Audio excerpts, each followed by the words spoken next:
Hello बच्चा party. In previous class हमने देखा था exercise number 3। In this class हम देखने वाले एक्सरसाइज नंबर 4। तो चलिए स्टार्ट करते हैं एक्सरसाइज नंबर 4 को। क्वेश्चन कह रहा है कि अ स्फेरिकल कंडक्टर, नोट किया जाए बच्चा पार्टी, ये जो हमें सब्जेक्ट दिया गया है वो एक कंडक्टर है। कंडक्टर यानी कि ऐसा मटेरियल जिसमें से जो चार्ज है वो इजीली मूव हो सकता है। ठीक है। Conductor of radius 12 centimeter has a charge of 1.6 into 10 raised to minus 7 coulomb distributed uniformly on its surface. What is the electric field? ठीक है, और उसमें हमें 3 पॉइंट्स दिए हैं। पहला पॉइंट हम लेते हैं और पहला पॉइंट है कि इनसाइड द स्फीयर, राइट। तो चलिए हम नोट कर लेते हैं पहला point, inside the sphere, right बच्चों। चलिए तो हम ए पॉइंट को सॉल्व आउट करने की ट्राई करेंगे। अब देखिए हमें यहाँ पे एक स्फेरिकल कंडक्टर दिया था, ठीक है। तो हमने यहाँ पे एक स्फीयर ले लिया है, ये कंडक्टर है। हमने क्या किया कि इसकी जो रेडियस थी 12 सेंटीमीटर, तो हमने उसके इनसाइड पॉइंट सपोज एक पी पॉइंट ले लिया, और ये जो पी पॉइंट है उसकी रेडियस होगी, सपोज हम एज्यूम करते स्मॉल आर, बट हम कह सकते हैं कि small r is less than 12 centimetre. और हमने इसके ऊपर चार्ज डिस्ट्रीब्यूट किया। तो याद रखें बच्चा पार्टी कि जब भी किसी कंडक्टर पे चार्ज इंड्यूस किया जाता है तो वो चार्ज है वो सिर्फ और सिर्फ उसकी सरफेस पर डिस्ट्रीब्यूट होता है, ठीक है। मतलब कंडक्टर के इनसाइड पॉइंट पे कभी भी आपको चार्ज देखने को नहीं मिलेगा, राइट बच्चों। तो हम उस कॉन्सेप्ट को यूज़ करते हुए यहाँ पे जो हमने चार्ज डिस्ट्रीब्यूट किया है वो हमें कहाँ मिलेगा, सिर्फ और सिर्फ सरफेस पे मिलेगा। तो अगर हम यहाँ पे कोई एक गाउसियन सरफेस लेते हैं, ठीक है, और गाउसियन सरफेस लेकर अगर इनसाइड पॉइंट पे अगर हम इलेक्ट्रिक फील्ड फाइंड आउट करने की ट्राई करेंगे तो डेफिनेटली हमें इनसाइड पॉइंट पे इलेक्ट्रिक फील्ड मिलने वाला है ऑलवेज ज़ीरो, राइट। तो याद रखें बच्चा पार्टी कि किसी भी कंडक्टर के अंदर हमेशा इलेक्ट्रिक फील्ड जो है वो ज़ीरो ही रहता है, ठीक है। तो इसमें हमें कैलकुलेशन करने की कोई रिक्वायरमेंट ही नहीं है। हम यहाँ पे लिख देंगे कि inside of the sphere always electric field must be zero, वो हमेशा ज़ीरो ही रहता है, उसमें कोई चेंज होता नहीं है, ठीक है। चलिए तो ए पॉइंट हो गया। बी पॉइंट की बात करते हैं कि जस्ट आउटसाइड द स्फीयर। अब हम यहाँ पे नोट करेंगे कि just outside of the sphere, तो बी पॉइंट्स हम लेते हैं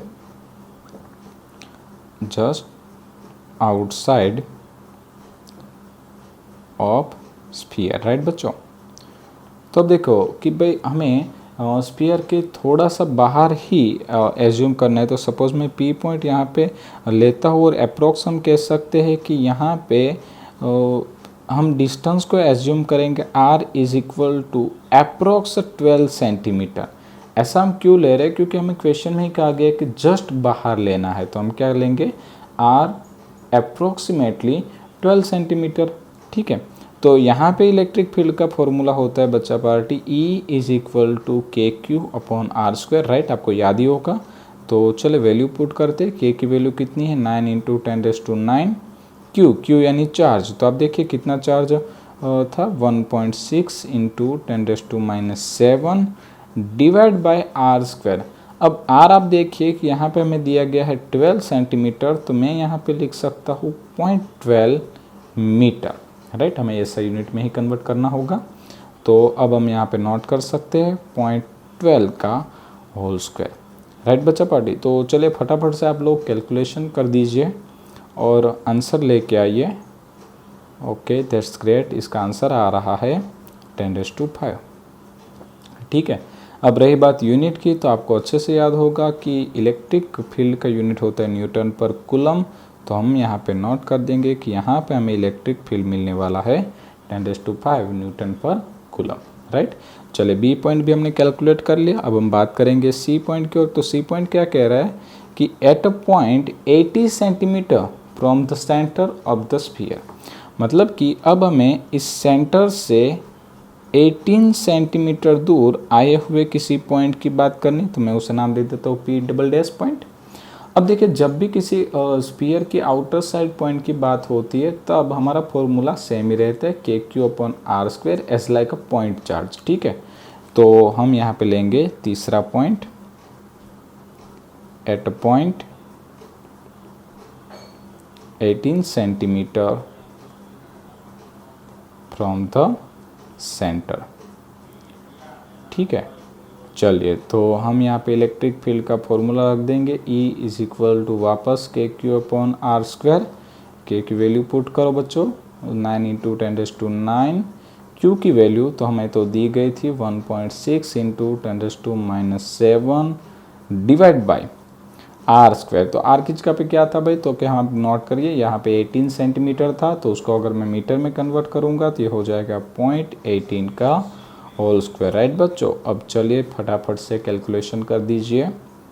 यस दैट्स ग्रेट, 444 इंटू 9 - 7 यानी ये हो जाएगा +2।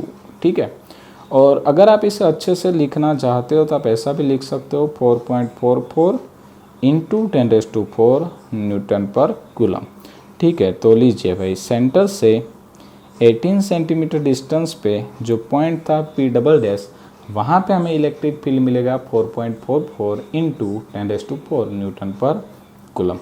काफ़ी इजी रहा बच्चा पार्टी, बट आपको याद रखना होगा कि इस पैटर्न के काफ़ी सारे क्वेश्चंस बन सकते हैं। सपोज़ मैं आपको एक छोटी सी हिंट देता हूँ एज पर योर नॉलेज। अगर यहाँ पे कंडक्टिंग स्फीयर की बजाय इंसुलेटिंग स्फीयर होता तो हो सकता था कि ये जो हमारा पहला पॉइंट था A, उसका रिजल्ट कुछ और निकलता। राइट, क्योंकि जो इंसुलेटिंग स्फीयर होता है उसकी इनसाइड पॉइंट पे भी हमें चार्ज मिलने की पॉसिबिलिटी होती है, बट यहाँ पे कंडक्टिंग स्फीयर था तो हमें पहले जो हमारा A पॉइंट था उसमें कुछ कैलकुलेशन नहीं करना पड़ा और हमने डायरेक्टली वहाँ पे आंसर लिख दिया था। ठीक है, तो ऐसे क्वेश्चंस देखने में तो काफ़ी इजी लगते हैं, बट आपको पर्टिकुलर सारे वर्ड पे अपना कंसंट्रेशन करना होगा, सारे वर्ड्स को अच्छे से समझना होगा, उसके बाद इस क्वेश्चंस को टैकल करिए, नहीं तो क्या होगा कि आपकी मेहनत लॉस हो जाएगी। राइट बच्चा पार्टी, आई थिंक ये क्वेश्चन आपको अच्छे से समझ में आया होगा। इन नेक्स्ट क्लास हम मिलेंगे एक्सरसाइज नंबर 5 के साथ। Thank you.